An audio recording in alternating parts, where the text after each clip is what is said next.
We've got to talk about this MAGA right-wing civil war, because it's actually been going on for a bit, but it really heated up with this one interview. Because we had former Fox host and now podcaster Tucker Carlson bringing on the leader of the white nationalist Groyper movement, Nick Fuentes. Now, with that, Carlson himself has been called a white nationalist by critics for a long list of past comments he's made, especially his promotion of the so-called Great Replacement conspiracy theory, which suggests that there's a scheme to gradually replace white people with non-white immigrants. Even for Carlson, for many, Fuentes was seen as a uniquely far-right guest, especially when it came to anti-Semitism. And while you had people sharing moments from Carlson like this, what I do think is bad, just objectively bad and destructive, is the all Jews are guilty or all anybody is guilty of anything, because that's just not true. You also had people sharing clip after clip of this nearly 2.5-hour interview where Carlson seems friendly and sympathetic. I agree with you on some of the things you're pivoting against for sure. I'm an American nationalist. Me too. Worrying about who lives in your country is far right. Apparently, there's a lot of these neocon Jewish types behind the Iraq war. There's the foreign aid complex, which is really unique. It was the Zionist Jews like Dave Rubin, like Ben Shapiro, like Dennis Prager. Fox is not a Jewish business, though. Well, Rupert Murdoch is an ally of Netanyahu. I'm not that interested in the Jews, but I'm very interested in the foreign policy question. We do, on some level, need to be pro-white, not to the exclusion of everybody else, but recognizing that white people have a special heritage here. You say identity politics like it's a bad thing. I think identity is a reality. Identity is a reality. Right, and so the full interview, it gets millions and millions of views. The clips, they go viral, pick up tens of millions of views across multiple platforms, and of course you then have people reacting. And among those, you had Ted Cruz, who also had a very hostile interview with Carlson not too long ago, and he said, if you sit there with someone who says Adolf Hitler was very, very cool, and that their mission is to combat and defeat global Jewry, and you say nothing, then you are a coward, and you are complicit in that evil. Right, and that is you had Republican and former Senate leader Mitch McConnell saying, last I checked, conservatives should feel no obligation to carry water for anti-Semites and apologists for America-hating autocrats. But maybe I just don't know what time it is. But then also, someone with a lot of sway in the conservative movement came to Carlson's defense, Kevin Roberts. He's the president of the Heritage Foundation, one of the most prestigious right-wing think tanks in the country and the creator of Project 2025. Christians can critique the state of Israel without being anti-Semitic. The Heritage Foundation didn't become the intellectual backbone of the conservative movement by canceling our own people or policing the consciences of Christians. And we won't start doing that now. We will always defend truth. We will always defend America, and we will always defend our friends against the slander of bad actors who serve someone else's agenda. That includes Tucker Carlson, who remains, and as I have said before, always will be a close friend of the Heritage Foundation. With him then also adding that he disagrees with and even abhors things that Nick Fuentes has said, but that canceling him is not the answer. But then with that, you had others strongly disagreeing with, for example, Matt Brooks, the head of the Republican Jewish Coalition, telling Jewish Insider that he was appalled, offended, and disgusted that Roberts and Heritage would stand with Tucker Carlson and Nick Fuentes as somehow being acceptable spokespeople within the conservative movement. And now you also have Ben Shapiro jumping into the mix, throwing punches at both Roberts and Carlson. It is not cancellation to draw moral lines between viewpoints. It is not cancellation to refuse to signal boost Hitler supporters like Nick Fuentes. It is not cancellation to criticize Tucker Carlson for rhetorically fluffing Nick Fuentes and other anti-American crackpots. In fact, Shapiro dedicated his entire show today just to the Carlson-Fuentes controversy, and he didn't mince his words. They are white supremacists. They hate women, Jews, Hindus, many types of Christians, brown people of a wide variety of backgrounds, blacks, America's foreign policy, and America's Constitution.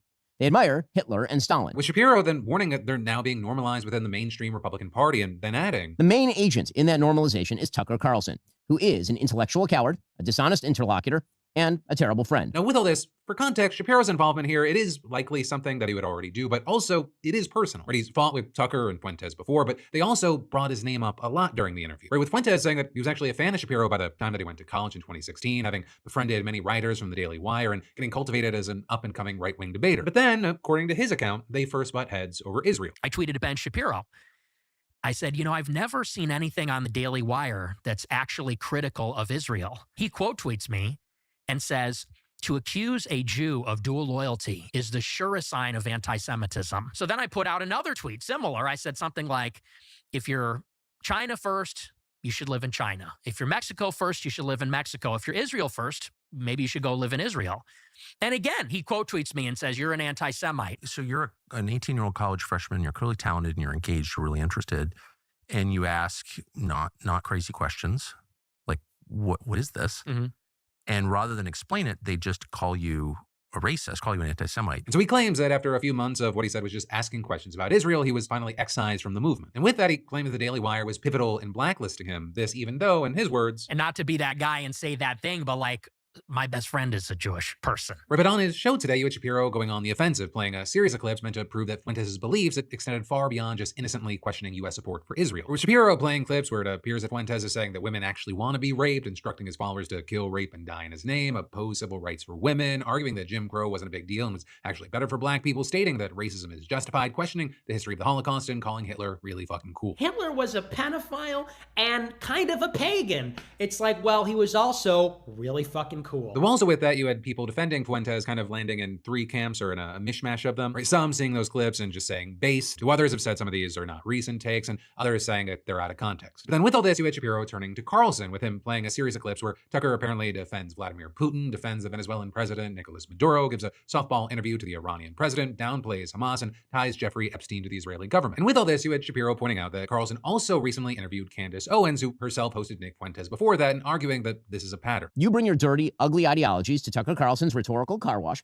He mixes it with some of the vestigial respect Americans have for him from his Fox News days, and voila, hideous ideas suddenly become mainstream. But there's no question that Tucker has become the most virulent super spreader of vile ideas in America. You know, also in this situation, Shapiro, he wasn't the only high-profile commentator targeted by Carlson and Fuentes, right? Because they also talked about Mark Levin and claimed that he was actually the one who first radicalized Fuentes in 2016. He goes live and he says, America's becoming a majority non-white country. Does anybody think that's a good idea?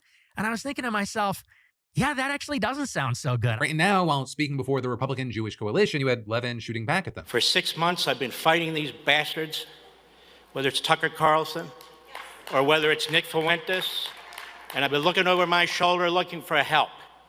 And you know what I found? Nothing. What do you mean we don't cancel people? We canceled David Duke. Donald Trump canceled David Duke. We canceled Pat Buchanan. We canceled the John Birch Society. We canceled Joseph Sobran. We canceled pornography on TV. We cancel stuff all the damn time.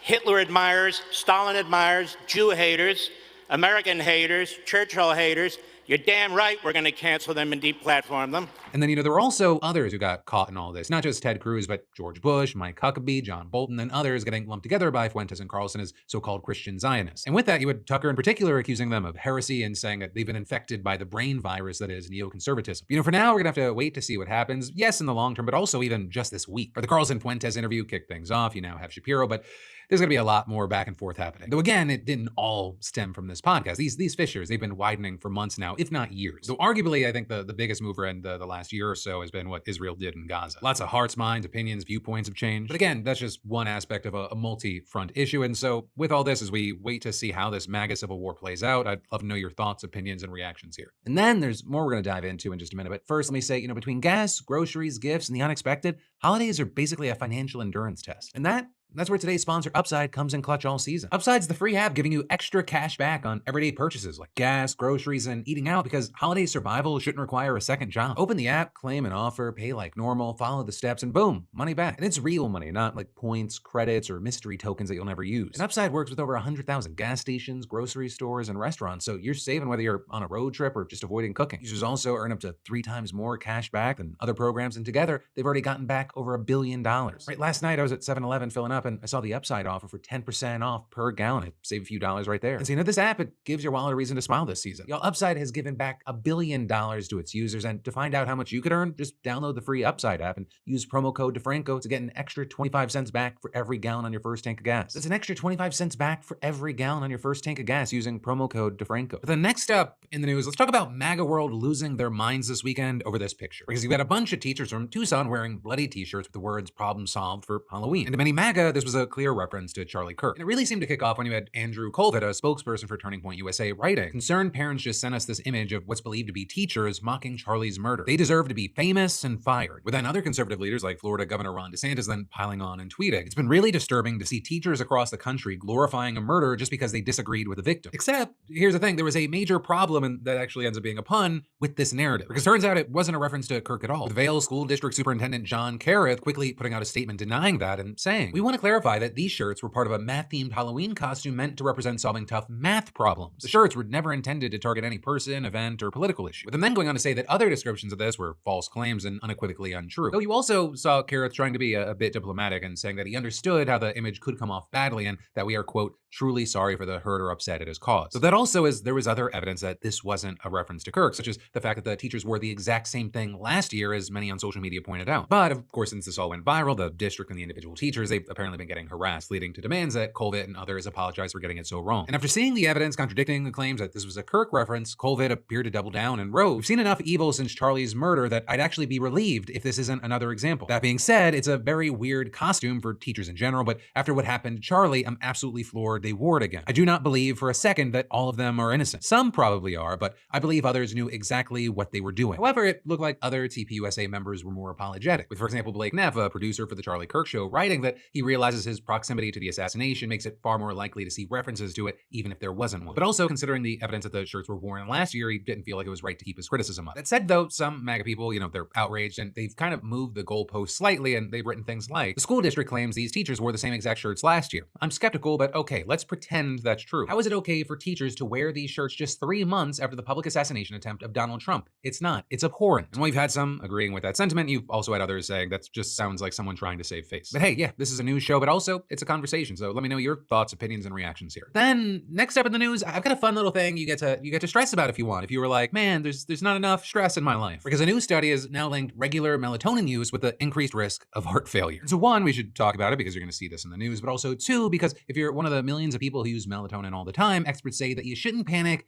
at least yet, right? Because specifically, the study analyzed 5 years of data from over 130,000 adults with an average age of 55 who have been diagnosed with insomnia. Within that subset, the researchers found around 65,000 people who had been prescribed melatonin and reported taking it for at least a year. Because while you or I, we might be able to walk into a drugstore and buy as much as we want over the counter, outside of the United States, there are other countries that require a prescription, like, for example, the UK. And while notably, patient locations weren't available to the researchers, they did account for a number of other factors that could influence heart failure risk, like various health conditions. And to conduct this study, the researchers compared the health records of the 65,000 people who had been prescribed melatonin with other patients who had insomnia but no record of taking the supplement. What they found is that people with a recorded long-term melatonin use had about a 90% higher chance of heart failure over 5 years compared with non-users. So also, the actual number of people who had heart failure is still relatively low. We're talking like 4.6% for recorded melatonin users and 2.7% for non-users. But then also beyond that, researchers found that people who took melatonin were nearly 3.5 times as likely to be hospitalized for heart failure and nearly twice as likely to die from any cause than those in non-melatonin groups. So you might look at that and get freaked out, especially because melatonin use has become so prevalent in recent years, right? With many viewing it as a safe, more natural sleep aid. I mean, a 2022 survey found that more than 1 in 4 adults reported taking the supplement to help them to sleep. But also, I'll say, before you panic, there are a few important things that we need to break down here. First of all, I'll say that the study hasn't gone through the rigorous peer review process, so it's still considered to be preliminary. And then beyond that, the study also had some very significant limitations that could pretty dramatically impact its finding. Right? The biggest issue by far is that the group of people listed as melatonin users were categorized that way only because they were prescribed the medication and had it noted in their health records. So the data, it doesn't account for people who could be taking it over the counter without a prescription. So it's very likely that many of the insomniacs who were identified as non-users actually did take melatonin for an extended period, but it just wasn't in their records because maybe they live in America or one of the many other countries where you can get it over the counter. Right? And all of that, as experts noted, that the health records analyzed here lacked important details about the severity of the insomnia among patients and whether those prescribed melatonin reported changes with their sleep patterns. Right? Because quality sleep is incredibly important for heart health. Research shows that people who get poor sleep, they tend to have higher heart rates and blood pressure and experience more cardiovascular events. So if the patients taking prescription melatonin still were not getting good sleep, it could skew the results. And with that, you had an associate professor of cardiovascular medicine at Yale School of Medicine explaining, if they had such bad insomnia that they needed prescription dose melatonin, were they actually getting the benefit of the melatonin for sleep? And if the answer is no, then you cannot have a correlation that melatonin causes heart failure. With them then adding that it's more likely that insomnia could be contributing to declining heart health and heart failure. Even the researchers behind the study acknowledged that it had major limitations, with the lead author saying, this doesn't prove that melatonin directly causes heart failure. It simply shows that people with chronic insomnia who took melatonin long-term were more likely to experience these outcomes. Still, he argued that the fact that they found a link at all, it's still notable and it needs to be studied further. Adding, melatonin is generally viewed as a very safe supplement, as something people and even physicians don't usually worry much about, so we honestly didn't expect to see a clear signal linking long-term use with higher rates of heart failure, hospitalizations, and death. Right? And that's something that many experts agree on, arguing that these findings, they raise questions about whether melatonin is more harmful than we think, and it highlights the need to study the medicine further. But for now, you've got some medical professionals saying that, there's no need for people in healthcare healthcare providers to change things up, especially because some of the past research actually suggests that melatonin might have health benefits for people with heart failure. Some noting that it's an antioxidant and could help protect against coronary artery disease, which could cause heart failure. But that said, experts still advise that melatonin should be used carefully and under supervision, especially for people who have cardiovascular risk factors. And then we'll get back to the news in just a minute, but first let me say,